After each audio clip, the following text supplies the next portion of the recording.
So let's try and make sense of these latest developments that are taking place, and they're taking place at multiple levels. We'll get you ground reports from Allahabad, where lawyers are protesting. We'll get you the latest from Parliament, what's happening in Parliament.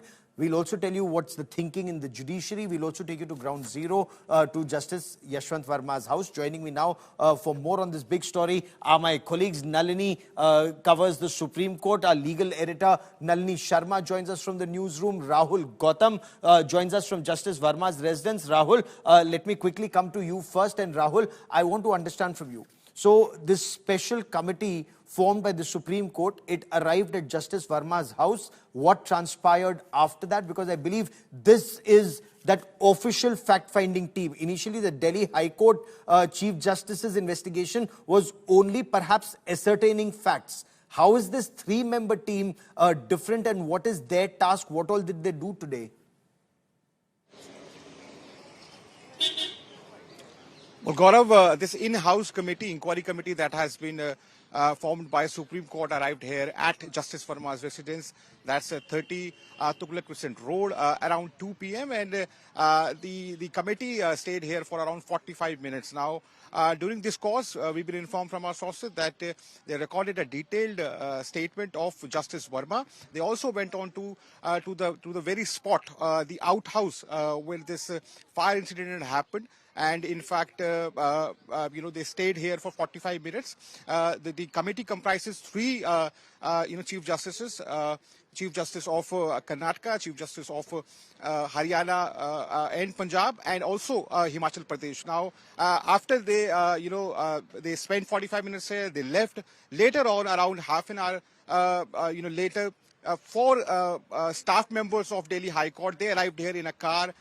They went on, straight away to the security guard room. They took some details of the entry register.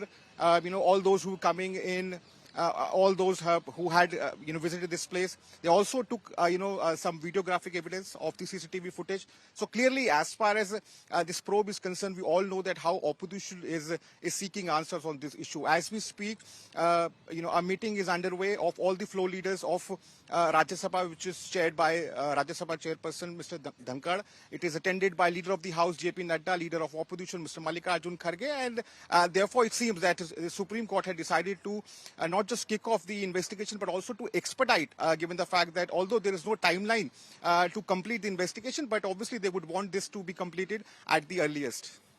Stay with me for a moment. There are multiple questions, and before I bring in Nalini for more on this, I also want to bring in Shreya, who joins us on this broadcast. Shreya, there are many questions in the minds of people, including the various figures that are being given. How much cash was recovered? How much cash was there? Where is that cash now? Where has that evidence disappeared? Is there still a strong case without that evidence in terms of, who ordered the removal of the burnt cash? Do we know now where all of that is, Shreya?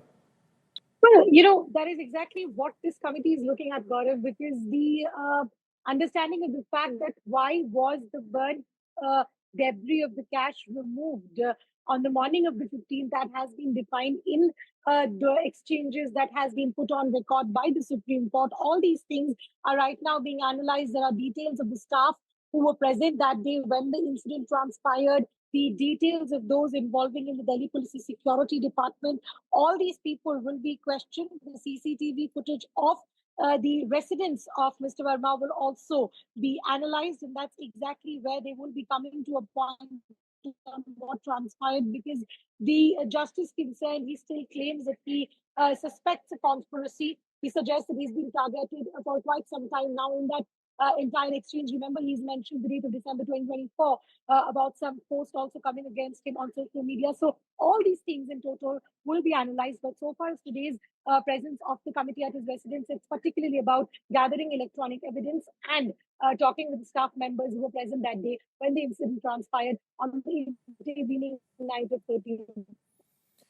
Gathering electronic evidence is also very crucial. And Nalini, this three-member panel, they are very eminent judges of courts, and they are the final word as far as the common man is concerned. There's so much faith in the judiciary, and the main effort is to ensure that that faith of judiciary in judiciary is not shaken by that cash haul. Honorable Justice Verma says, not my money. I don't know how that money got here, but where did that money disappear? Where is that evidence? Is all of that crucial to fact-finding or investigations as they get underway? Well, it's extremely crucial, Gaurav, essentially because only after the chain of events of the night of March 14th are put into place by somebody reliable, by somebody whose word can be taken on face value, only then it can be decided what needs to be the future course of action. So this is step one of the entire probe that is going to go on regarding this case. And in case Justice Verma is found innocent, there is no prima facie case against him after the inquiry of this three High Court judges is done. In that case, of course, there won't be any further steps. But at the same time, they will have to clear his name. For that, the details of this report that will be sent out by the three-member committee will have to be put into the public domain, because it's going to be in his best interest to ensure that if there is no prima facie case against him, details are put out as soon as possible. On the other hand, if there is a prima facie case that is found against him, then that will mean that this is going to go on for much longer, because then an official probe, probably a multi-agency probe, will have to be ordered to ensure that whether or not this money was attained through legitimate means or not. Considering the amount of cash that we've seen in the video, it doesn't seem legitimate. But at the same time, they will have to determine whether or not there was any quid pro quo. Was this in return for some favors that were given by a sitting judge of the High Court?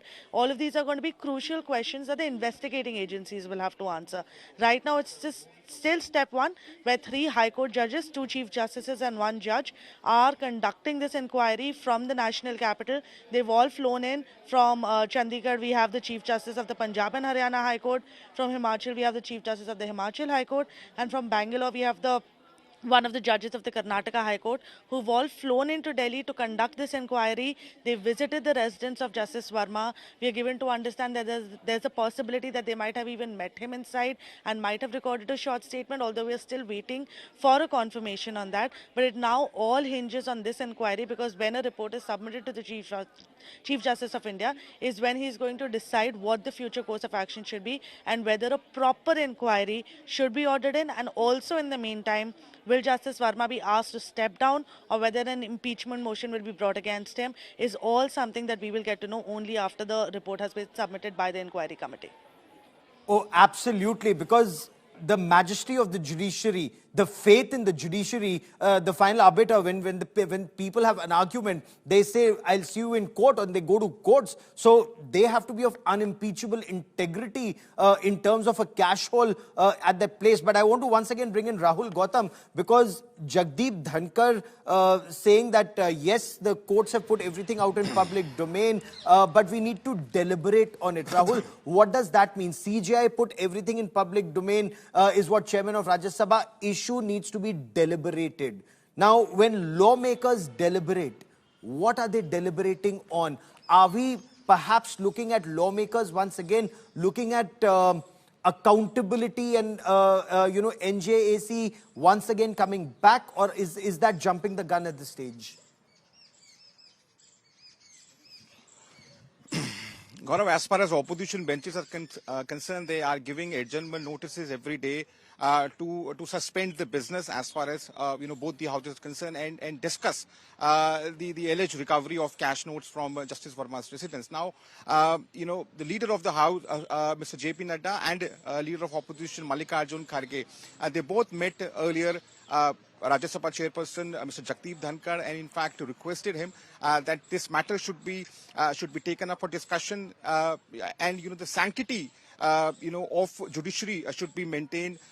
We should not discuss this matter in a way that a collateral damage would be the integrity of judiciary system. So therefore, it was decided that Mr. Dhankar would be meeting all the floor leaders of different various political outfits, and then a future course of action would be decided as to how they're going to decide how they're going to discuss this issue, given the fact that it should not look upon, that the legislative is trying to infringe upon the very independence of judiciary. At the same time, this issue, many believe, as far as opposition camp is concerned, demand due attention and due discussion on the floor of the House as what really happened, what really transpired, and therefore people have a right to know that what really happened, on the night of 14th, at the residence of Justice Verma, whether there was any recovery. What happened on the night of 14th? But Nalini, it only came out in public domain a week later.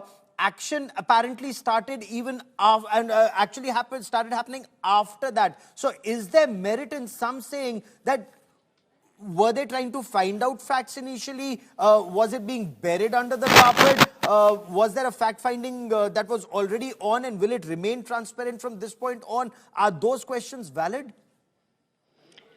Well, Gaurav, all questions are valid at this point, essentially because the case as it stands at the current moment is a little bit murky. Remember, all of this had happened on the 14th of March when the holy vacations of the courts were still going on. So the court technically wasn't functioning, along with the fact that when this incident had happened, after that, there were some very contradictory statements that had come in from the officials itself, not from the media, not from the common citizens, but from the officials who were on the spot.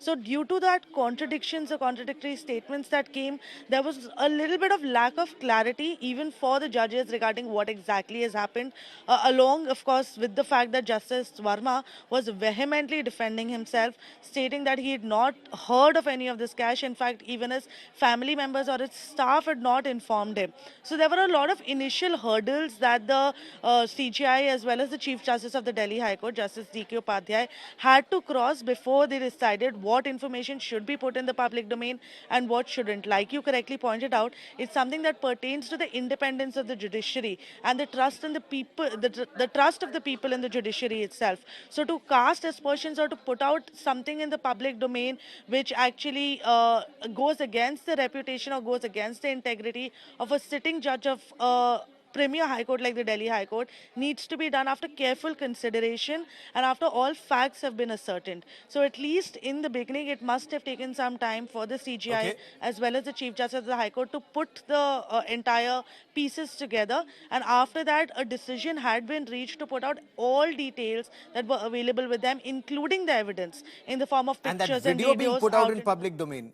That video being put out in public domain, wads of burnt currency, semi-burnt currency, partially burnt currency in sacks, and all of that burning being pulled out of that storeroom. There's a discrepancy, and perhaps this panel would be able to, the Supreme Court and the High Court panel will be able to shed light on it. Honorable Justice Verma says that storeroom used to be open. The police in its investigation have told the CRPF, Foxtrot Company, 70th Battalion of the CRPF, they've told the Delhi High Court Chief Justice that that storeroom was always under lock and key. So there is a discrepancy, and there are many other discrepancies that we'd be tracking very closely. Many thanks for joining me.